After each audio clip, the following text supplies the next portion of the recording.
નમસ્કાર વિદ્યાર્થી મિત્રો, આજે આપણે વાત કરીશું ધોરણ 7 ગુજરાતીમાં આવતો એકમ ઉડે રે ગુલાલ વિશે. ઉડે રે ગુલાલ એકમ એ હોળીના મહત્વ વિશે, એના ઉમંગને, એના આનંદને અભિવ્યક્ત કરતી આ કવિતા છે. સર્વપ્રથમ આપણે વાત કરીશું હોળી તહેવાર વિશે. આ તહેવાર એ ફાગણ માસની પૂર્ણિમાના દિવસે મનાવવામાં આવે છે. 2 દિવસનો આ તહેવાર, જેમાં સર્વપ્રથમ દિવસે હોળિકા દહન કરવામાં આવે છે. આ હોળિકા વિશે પુરાતન કથા છે કે હરણ્યકશિપુ નામના એક રાજા હતા, જે સ્વયં પોતાને ભગવાન માનતા હતા અને પોતાની પ્રજાને પોતાને ભગવાન માનવા માટે દબાણ કરતા. આ હરણ્યકશિપુનું સંતાન છે પ્રહલાદ, જે પોતાના પિતાને ભગવાન તરીકે સ્વીકાર કરતો નથી. તે ભગવાન વિષ્ણુમાં આસ્થા ધરાવે છે. આ વાત હરણ્યકશિપુ સહન કરી શકતા નથી અને એ પોતાના પુત્રને શિક્ષા આપવા માટે કોશિશ કરે છે. તે પોતાની બહેનને નિવેદન કરે છે પ્રહલાદને શિક્ષા આપવા માટે. હોલિકા તૈયાર થાય છે, લાકડા શણગારવામાં આવે છે. હોલિકા પોતાના ભત્રીજા પ્રહલાદને પોતાના ખોળામાં લઈને બેસે છે. હોલિકાને આશીર્વાદ છે કે ક્યારેય અગ્નિ એને બાળી શકશે નહીં, એટલે એ સાથે પોતાના ભત્રીજાને અગ્નિ ભસ્મ કરી નાખશે એવા ખ્યાલ સાથે એ પ્રહલાદને પોતાની ગોદમાં ખોળામાં લઈને બેસે છે અને અગ્નિ પ્રગટાવવામાં આવે છે. પણ ભગવાન વિષ્ણુની કૃપા કહો કે ચમત્કાર કહો, જે હો તે, પણ હોલિકા બળીને ભસ્મ થઈ જાય છે અને પ્રહલાદ બચી જાય છે. આ પરિપ્રેક્ષ્યની અંદર જે તહેવાર મનાવવામાં આવે છે એને હોળી કહેવામાં આવે છે. હોળીના બીજા દિવસે પણ જે ધુલેંડી મનાવવામાં આવે છે, ધૂળેટી મનાવવામાં આવે છે, એને પણ હોળી કહીને સંબોધવામાં પણ આવે છે. આ દિવસે લોકો એકબીજાને વિભિન્ન રંગોથી રંગીને પોતાના પ્રેમનો સ્વીકાર કરે છે, અભિવ્યક્તિ કરે છે. સર્વપ્રથમ આપણે આ કવિતાને સાંભળીશું અને પછી આ કવિતા વિશે વિસ્તારથી આપણે વાત કરીશું. કવિતાનો પાઠ કરીએ, સાંભળીએ.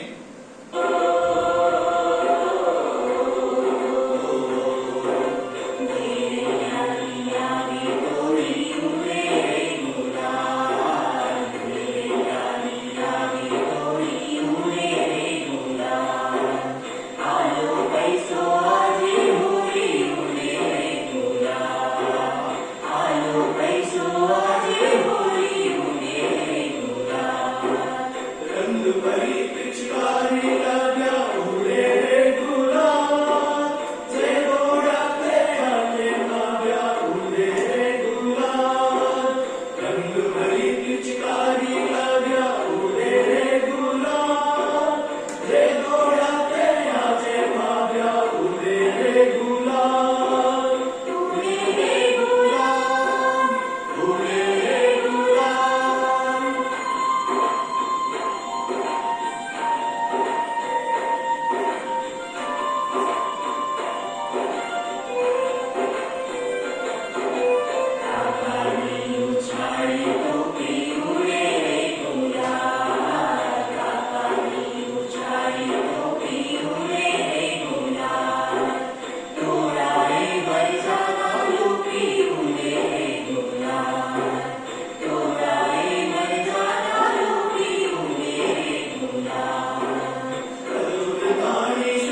તો મિત્રો આપણે કાવ્યનું શ્રવણ કર્યું. હવે પંક્તિ દર પંક્તિ આપણે જઈ અને આ કવિતાની સમજૂતી આપણે મેળવીશું. મેં કીધું તેમ આ પર્વ આનંદ અને ઉલ્લાસનું છે, પ્રેમ અને સૌહાર્દનું છે. આ પ્રેમ અહીંયા આગળ અભિવ્યક્ત થાય છે. ઘેરૈયા અર્થાત આપણે અહીંયા કહીએ કે જે હિરિયાર હિન્દીમાં જેને કહેવામાં આવે છે સહુ યુવાન છોકરાઓનું કે જે ટોળી બનાવીને એકબીજાને રંગથી રંગી નાખે છે, એની ટોળી એનો સમૂહ આવે છે ગુલાલ ઉડાડતો અને એ બીજા પાસે પૈસા માંગે છે ખજૂર ધાણી ખાવા માટે, આનંદ ઉલ્લાસ રંગોની ખરીદી માટે કે આનો પૈસો આજે હોળી ઉડે રે ગુલાલ.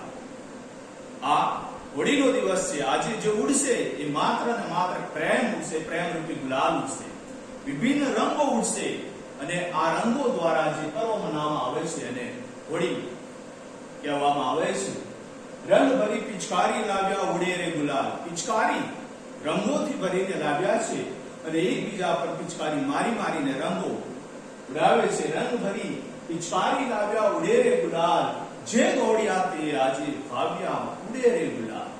જે દોડી જશે, જે ભાગી જશે, બચી જશે. બાકી ન દોડનાર, ન ભાગનાર, ન ભાગ્યા પછી પણ ક્યાં બચે છે?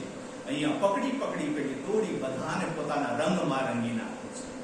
ધર્મ, જાતિ, સંપ્રદાય થી ઉપર બધાને સાથે લઈને મનાવવામાં આવતું સર્વપ્રિય, સર્વલોકપ્રિય દિવાળી પછી જો કોઈ તહેવાર સર્વપ્રિય હોય, ભારતભરમાં મનાવવામાં આવતો હોય એ હોળીનો તહેવાર, ધૂળેટીનો તહેવાર જે છે તે છે. એટલે કવિ કહે છે કે રંગ ભરી પિચકારી લાવ્યા, પિચકારી લઈને આવ્યા છે, બીજા ઉપર ઉડાડે છે, ગુલાલ ઉડાડે છે, રંગો ઉડાડે છે અને એને બચવા માટે જે ભાગી જાય તે બચી જાય છે. કાકાની ઉછાળી ટોપી ઉડે રે ગુલાલ. કાકાની ટોપી ઉછાળી દીધી છે, મર્યાદા ટોપો ભૂલી ગયો છે, નાના મોટાનો ભેદભાવ ખતમ થઈ ગયો છે, મસ્તીએ ચડી છે આ ટોળી અને એ મસ્તીની અંદર જ કાકા એટલે કે વડીલ જે છે એની ટોપી ઉછાળીને ફેંકી દે છે. ટોળાએ મર્યાદા લૂંટી, ટોળું પોતાની મર્યાદા, પોતાની લિમિટેશન ચૂકી જાય છે. એ ઉડે રે ગુલાલ. ખજૂર ધાણી શ્રીફળ માંગે ઉડે રે ગુલાલ. ખજૂર ધાણી શ્રીફળ આ ધૂળેટીના દિવસે ખાવામાં આવતા પ્રસાદ રૂપે ખાવામાં આવતું ભોજન છે, ભોજન સામગ્રી છે, એ લોકો પાસે એના માંગે છે અને મળતા લાગુ આગે વધતી ઉડે રે ગુલાલ. આના માટે પૈસા એકઠા કરે છે. એ પૈસા આપે, યા તો કોઈ ખજૂર આપે, કોઈ ધાણી આપે, કોઈ શ્રીફળ આપે, એ લઈ અને આ ટોળી આગળ મસ્તીમાં વધતી જાય છે. જે સામે મળે છે અને રંગતી જાય છે, આનંદ અને ઉલ્લાસ અભિવ્યક્ત કરતી જાય છે. ભાભીની ગુંજી ચુંદડી ઉડે રે ગુલાલ. ભાભી માં સમાન છે. આ દિવસે ભેદ ભરમ, મેં જેમ કીધું, જાતિ જ્ઞાતિના ભેદ ખતમ થઈ જાય છે. બધા જ પરિવારના લોકો એક સાથે મળીને એકબીજાના એક રંગે અનેક રંગોમાં રંગીને એની વ્યક્તિગત ઓળખ ભૂસી નાખે છે, મીટવી નાખે છે અને બધાને એક સમાન કરી નાખે છે. ત્યાં આગળ આ ભાભી દેવરના ભેદ રહેતા નથી અને ભાભીની ચુંદડીને પણ એ ભીંજવી નાખે છે, પિચકારી મારીને, રંગો ઉડાડીને. કાકાની રંગી ધોતલડી ઉડે રે ગુલાલ. કાકાની ધોતી પણ એ વિભિન્ન રંગોથી પિચકારી મારી અને રંગી નાખે છે, વિભિન્ન રંગો ઉડાડી અને એને રંગે છે. અને આ રીતે ટોળું, જેને ઘેરૈયો કહેવામાં આવે છે, એ હોળીનો આનંદ, ધૂળેટીનો આનંદ મનાવે છે. રંગે હોળી સૌને સરખા ઉડે રે ગુલાલ. હોળીના રંગ બધાને એક સમાન રંગે છે, કોઈમાં ભેદ ભરમ રાખતી નથી, બધાને જે રંગી નાખે છે. ને એટલા માટે અહીંયા આગળ કહે છે કે માણો આનંદ આજે છોડી નખરા. આ નખરા છોડી દો. જે થોડું પોતાને અલાયદું કરી નાખે છે, દૂર ભાગે છે, એવા લોકોને કહે છે કે નખરા છોડો, આ હિંદતા છોડો અને બધાની સાથે તમે પણ ભળી જાઓ, વિભિન્ન રંગોમાં રંગાઈ જાઓ અને રંગોમાં રંગાઈને બીજાને પણ પોતાના રંગમાં રંગી નાખો, આનંદ આપો, ઉલ્લાસ આપો અને એકબીજાને પ્રેમ અને સૌહાર્દ આપો. પ્રેમથી બાથ ભરી લો અને પોતાનો આનંદ અભિવ્યક્ત કરો, ગળે લગાવો અને હોળી મનાવો. આ જ સંદેશ, આ કવિતા, આ ગીત આપણને ઉડે રે ગુલાલ અંતર્ગત આપે છે. અપેક્ષા છે આપને આનંદ આવ્યો છે. ધન્યવાદ, ખૂબ ખૂબ ધન્યવાદ.